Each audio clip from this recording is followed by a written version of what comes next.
Harriet Tubman. She's probably familiar to everyone. A remarkable woman. Not only does she escape from slavery, but she goes back and rescues a lot of other slaves, members of her family and others. She called herself a conductor on the Underground Railroad and was very proud of the fact that she never had a train derail. In her words, that she always got whoever she was rescuing to freedom, which is an astounding story itself. There are two quotes that Harriet has that I just love, and I want to share them with you.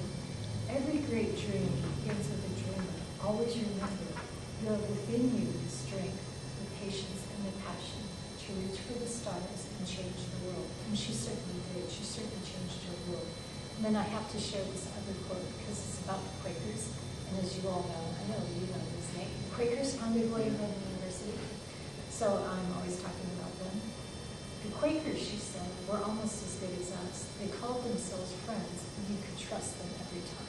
The Quakers did play a part in the Underground Railroad, as many other religions did, and I love those quotes. Most of the books about Harriet Tubman rely on what she told people through oral history. She could not read or write herself, but this book kind of goes on just the oral history and really does a lot of research to verify the facts and what Harriet has said. So that one I highly recommend. And of course, Booker T. Washington wrote his own book. He could read and write. He was raised a slave, but then educated, and would go on and found the Tuskegee Institute. And his quote that I really enjoyed was this: from his example in this respect, I learned the lesson that great men can cultivate love, and that only little men cherish the spirit of hatred. I learned that assistance given to the weak makes the one who gives it strong, and oppression of the unfortunate make one's weak. And I thought that was a great T. Washington quote. Would spend his life in education. He thought education was a pathway to equality for the African Americans, and was just a wonderful person. The next book, boy, this is unbelievable. It's called Bloody Crimes: The Chase for Jefferson Davis and the Death Pageant of Lincoln's Corpse. So this all takes place in April of 1965. And if you had to choose a month in our history of our country that's a real corker, it is April 1865. The war ends, and Lincoln is assassinated, and Jefferson Davis takes off and they try to capture him. And so these two parallel stories are in this book. And I wanted to share two passages. One is from Lincoln's second inaugural address. And everyone thinks about it with malice toward none and goodwill for all or something like that, but it's a real positive speech. And yet it really has a couple passages that are very dark. And one of those dark ones I want to speak about right now. Slavery was a bloody crime, and that's where the title comes from. Slavery is the bloody crime that might not be expunged without the shedding of more blood. Fondly do we hope and fervently do we pray that this mighty scourge of war may speedily pass away.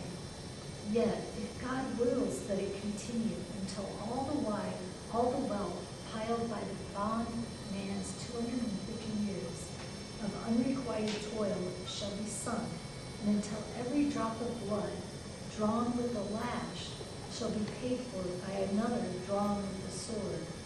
And as was 3,000 years ago said, so it still must be.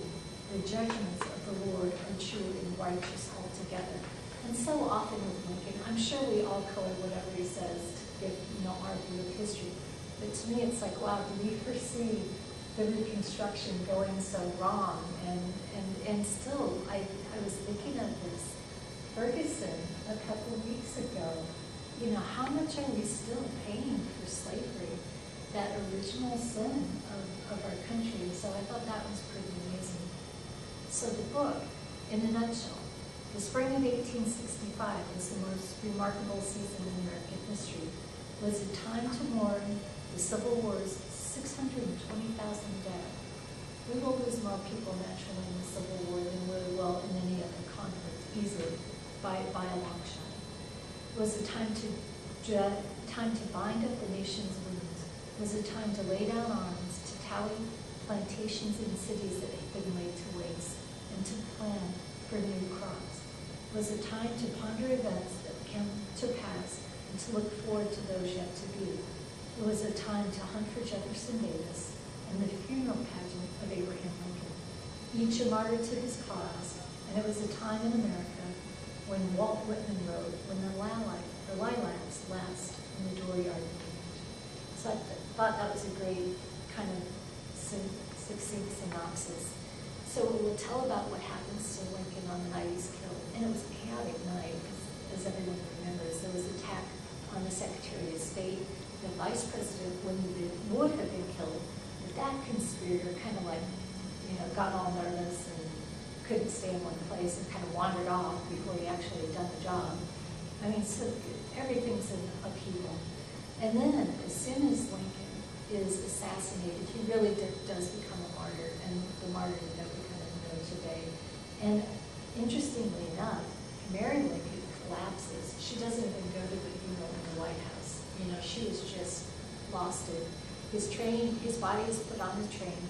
They stop at the graveyard where his son is and take his body and put it on the train too.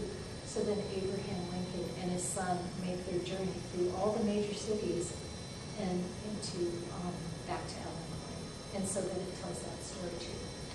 On one stop in New York City, a picture is taken of Abraham Lincoln in his coffin, and that wasn't to be allowed. And I think it was the Secretary of War said, "You send me the prints and I'll have them busted up." But one photograph survived, and you're going to need Robert Wright-Hill, or not Robert Wright-Hill. Right. Yes, thank you.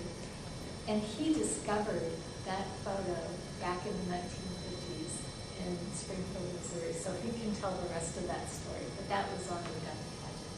Excellent book, and I think it appealed to me so much because I really like the history books that detail the social histories, that give all the gruesome details. Maybe I'm bloodthirsty or something. But it'll talk about where he's autopsied and it was in the White House. And I can't believe it. So love this book. Love it, love it, love it. And then this is a great one. It's very heavy. I would recommend this book. We have a copy. Yeah, it's on the other side of it. It's all about African American history in Iowa. And Iowa has an amazing history, and I'm so proud that I live here and that I'm a citizen of Iowa.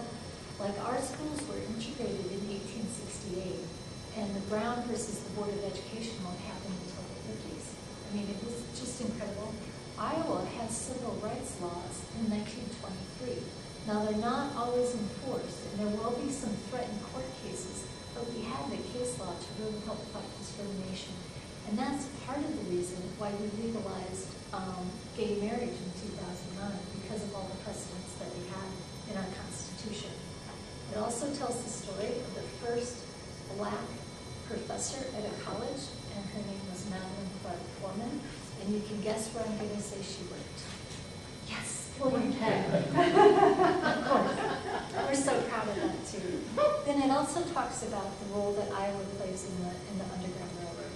And one thing it makes clear that I think is really worth mentioning, the heroes of the Underground Railroad are the slaves. Because no matter how much help they got, they couldn't have done it without their own strength of will and their own bravery. And they are the heroes of the Underground Railroad. The Quakers did help out though, and the Methodists and the Congregationalists. And what's so neat is so many of our private colleges in Iowa are founded by those religions and founded by people who were active in the abolitionary movement. And so I'm really proud of Iowa's history. Outside in, all these books can be checked out at my library, and all of you can always use my library. And Nate, you probably need that, but I welcome everybody else. Everybody in town is welcome to come to the Penn Library. Besides the Quakers and Methodists, who referred to? The Congregationalists. Yeah, so Grinnell College, founded by people battling slavery. The Methodists at Simpson. And George Washington Carver, who graduated with the Simpson grad. But who wants to talk about their history? I'm just kidding. Thank you. Did you say Booker T. Washington did not have an education, or that he No, did? he did. Okay, I thought so. Yes, he sent to school by his parents, one of the first schools for freed slaves. Yeah, it's an incredible story. What professor out of Wilmington, is she the first one in Iowa or first one in the nation? First one west of the Mississippi. And I always thought she was the first woman, but she's actually the first African American, and she worked at Penn in the late 40s.